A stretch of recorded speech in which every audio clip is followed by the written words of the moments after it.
What all of your favorite D&D races say about you. Thought I was done with this series, but tons of new races were dropped and older ones were updated, so we're back again to stereotype them all. Watch till the end and tell me I didn't perfectly describe you with at least one of these. As always, the video is just a fun little joke. This is what your favorite D&D race says about you. Hope you enjoy. Aarakocra. You love playing in games run by veteran dungeon masters because they know how to handle flying races. You're the only person in your party who knows Aarakocra lore, and strength is constantly your character's dump stat. Aasimar. When it comes to relationships, you romance characters that are the complete opposite to your own. Something about a holy angel dating an evil warlock is just taboo enough to be adorable. You've also designed a full healer build at one point, and the Aasimar's healing hands had a small part to play in it. Astral Elf. Your DM gives your group a lot of time to set up plans, and since your entire party accidentally all picked the same skills, being able to choose new ones every long rest made you the most valuable character at the table. You're also glad that nobody's picked up on how bonkers broken Starlight Step is, and are incredibly grateful that I'm not going to say why in this video. Autonome. You didn't make your character look anything like the reference art, and gutted all the lore in favor of something way more interesting. At this point, you're just playing a small Warforged with more interesting features, and bullied another player into learning the mending spell so you could roleplay having them repair you. Bugbear. You've heard some crazy stories of other D&D players getting absolutely destroyed by bugbear enemies, and assumed that you'd be just as strong if you played the race yourself. That, or you're a dungeon master who wants to give them more personality than the blank slate enemy fodder most games make them out to be. Centaur. You swear My Little Pony isn't just a children's show, and went as a spellcaster so you could mimic Twilight Sparkle. You also have at least 3 different ways to magically get around, because the last thing you want is a climbing wall being the death of your character. You started with the jump spell, then progressed to Misty Step, and eventually learned how to fly. Changeling. I've noticed a connection between Changeling players and these 4 colors. Whatever could it mean? You've spent the most money out of any player at the table through painting custom miniatures to represent the dozens of different personas you have in the game. Or if you're online, are still hounding your DM to properly rig up your token so you can swap between all the character art you pulled from Pinterest. Custom lineage. You trust official D&D materials for game balance more than using homebrew to design the race you're actually interested in playing. You're also a min-maxer who's stitching all the best starting bonuses together to create an unstoppable level 1 character that's Adventures League legal. Deep Gnome. You're making the ultimate rogue build, never want to fail stealth checks, and always want to have the ability to see enemies coming from a mile away. You didn't buy the expansion book just for the race, but after glossing over its features, immediately hatched your roguish plans. You designed the mechanics of your characters before their lore, and love sequence breaking your DM's campaign every chance you get. DHAMPIR. You thought Astarion from Baldur's Gate 3 was hot, and now you're here. Your wardrobe is filled with gothic flair, and you wish a cute vampire would just suck the life out of your neck already. Dragonborn. Nobody likes discussions with you about this race because they always spiral out of control. Do Dragonborn have tails? Lore-wise, it's a no, but you'd never agree to that. What's the best Dragonborn color? This seems a bit more racist than anything in the series so far, but OG Dragonborn players are quick to answer with red or gold. Everyone else is praising Amethyst Dragonborn though, and their resistance to force damage is held with open arms. Also, if you've been enjoying the video so far, then you'll love the new RPG book I'm working on, Silver's Monster Girl Manual. Tons of your favorite D&D monsters are getting fully fleshed out to make them perfect as playable characters and NPCs. Genies, unicorns, sturges, slimes, and more are all being designed, coupled with fun gifts they can give and fantastical locations to explore with them. Join Silver, Gwen, and Desmond as they write reviews on every monster and rank them on a scale of 1 through 10, and enjoy the fact that all the materials are system neutral so you can use them in any game that tickles your fancy. Sign up for free pages and Kickstarter news down below. But anyway, back to the video. DUERGAR. You're always jumping at the chance to make culturally relevant characters. Some of your favorite NPCs have also been DUERGAR, and you host games way more than you play. Dwarf. You're always ready to test the stamina of your vocal cords by yelling in low-pitched grunts for the whole campaign. You love being racist towards elves for no discernible reason, and make it a point to bring up knife-ears and tree-huggers in every elvish confrontation. Your characters get drunk whenever they return to town, and they wouldn't be caught dead without carrying around weapons that can also act as mining equipment. Finally, you have a few too many hours in Deep Rock Galactic. ELADRIN. You're swooning over this race constantly and bragging about how it's the superior elf in terms of lore, power, and style. There's a chance you've actually played Druid before, and autumn is your favorite season, hands down. Elf. You think that elven sub-races are actually full races, and are gonna get upset at me after hearing that drow aren't included on this list. You constantly bring up how old your characters are, and always give them a superiority complex. Also, you don't play elf because it's optimal, you play it because most media always has elves being the coolest characters, and that by choosing the race, that'll immediately apply to you. Fairy. You were so excited when you heard that this race was coming out, then the second you learned they were small size instead of tiny, you curled up in a ball and died a little inside. Guess it's back to homebrew for you. Your fairy characters are pretty helpful and always looking to offer suggestions, and you can't avoid people making Legend of Zelda references in every game you make one for. Firbolg. Here's the only other race in the game that I can say you paired with the Druid class. You somehow found a use for their ability to speak with plants even though they have no way to respond, and kinda ditched the lore related to giants because you figured no one would care. GENASI. You know how to properly pronounce every race in this game's name, and are incredibly happy that Blaine did his research. You've never made an unattractive D&D character before, and seduce more NPCs than the party bard. During character creation, flashbacks of Avatar The Last Airbender keep assaulting you whenever you quickly read over Genasi's 4 different sub-races. GIF. You have to force yourself not to make every one of your characters a dual-wielding crossbow maniac. You're always persuading DMs to let you have guns in their games, and somehow manage to find a body of water to swim in during your trip through the astral plane. Gith. You know all the super cool and interesting lore about Gith now because of Baldur's Gate 3. You also still haven't succeeded in getting your DM to read your character backstory. Gnome. Having 5 less movement speed than every other race has nearly gotten your gnome killed on multiple occasions. Besides that, most of you gnome enjoyers just like being tiny little gremlin creatures with tall pointy hats. It really doesn't get any more complicated than that. Goblin. You base your whole character concept around gold coins, arson, or being an absolute troll. Sometimes a combination of all 3. Your female goblins are a bit too caked up, and your male ones are a bit too bloodthirsty. Goliath.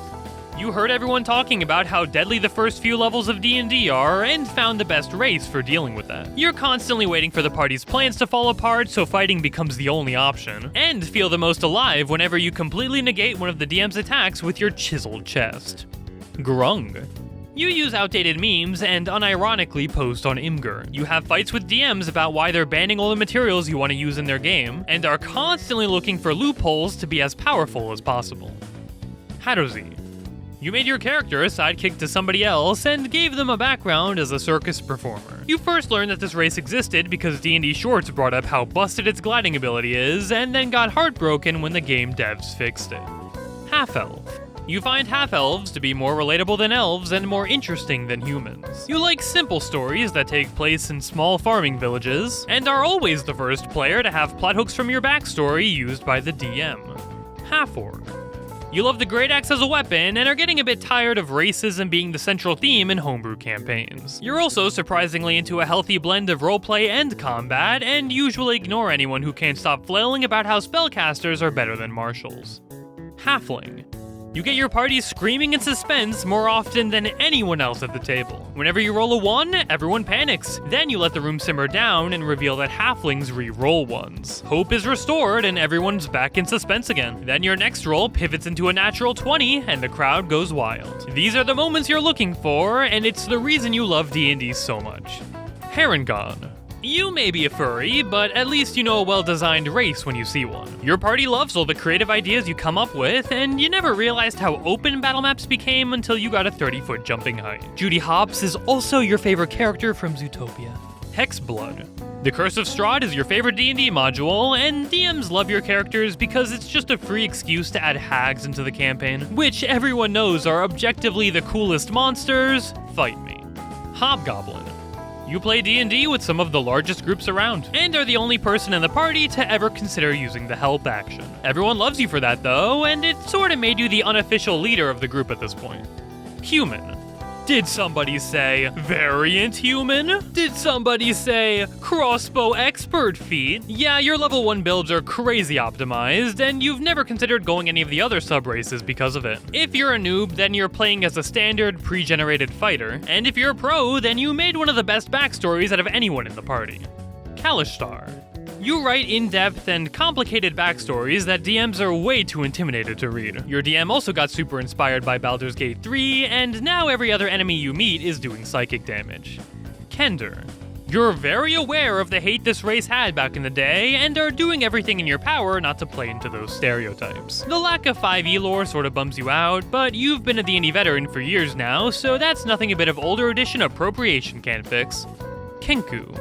Your DM injected tons of NPCs into the game that are just objectively better than your party. There's been tons of chances for you to steal all of their information and sneak into places only their OCs would be allowed. Kobold. This is the only race you play. After your first kobold, it was over. Kobolds are a bit of an obsession for you, and you've probably had one as your profile picture at some point. You hate the new version of kobold because they played around with pack tactics, and know more kobold lore than what can be found in any officially printed 5e book. Leonin. Once again, Zootopia had a bigger impact on you than you'd like to admit. Half the charm of playing a Leonin is everyone at the table marveling at how cool your character looks. And you always ask the DM if your claws can do more damage, citing all the other races that got a melee buff in their last reprinting. LIZARDFOLK. Your characters are pretty single note, have one motivator for being with the party, and if they survive long enough to see the end of the campaign, always get whatever mundane thing they were after and just leave like nothing even happened. Everyone else in the party admires your dedication to stay in character, but to you, it's just second nature. Lokatha. You're just a funny little bean. That's it. Just a small, quirky goofball. There's no real reason for why you like this race other than the fact that you think Lokatha are just funny guys. LOXODON. You're in your 20s and still remember how cool the elephant people were in Wizard 101. Everyone in the party became super interested in your character the second they heard you were playing a LOXODON, and you gushed about your love for the race for a good half an hour during character creation. Minotaur. You've been at the mercy of dungeon masters that know exactly how to operate Minotaurs to be as deadly as possible and wanted to give them a taste of their own medicine. Your entire build revolves around your Goring Rush combo, and you always take the chance to mention how many enemies you've killed with fall damage. Orc. You have beef against WotC and their stupid corporate decisions, use tons of homebrew, adore hosting D&D games, and love fixing weird rules to make the game more fun for your groups. You're a valued member of the community, and everyone loves you. Owlin. What you lack with any actual lore for the race, you more than make up for with your sharp character personalities, witty sense of humor, and charming knack for roleplay. You also have a love-hate relationship with flying in D&D games. It's so liberating, but at the cost of any other cool racial features. Plasmoid.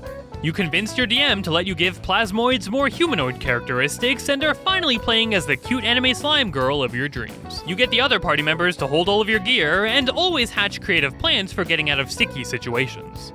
Reborn.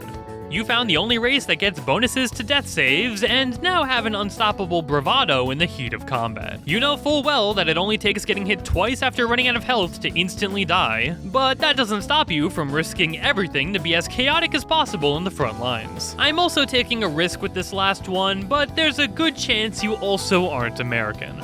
SATYR. Another race with a movie following, this time from the Chronicles of Narnia and Hercules. You're big into reading books, watching shows that everyone says are mid, and love characters that serve no other purpose than to be merchandisable fan favorites. Sea Elf. You're gonna go down into the comments section and leave a post on what makes this race so appealing to you. Because the guy writing this video certainly can't think of a single reason why anyone would want to play this race over Tritons. Shadar Kai.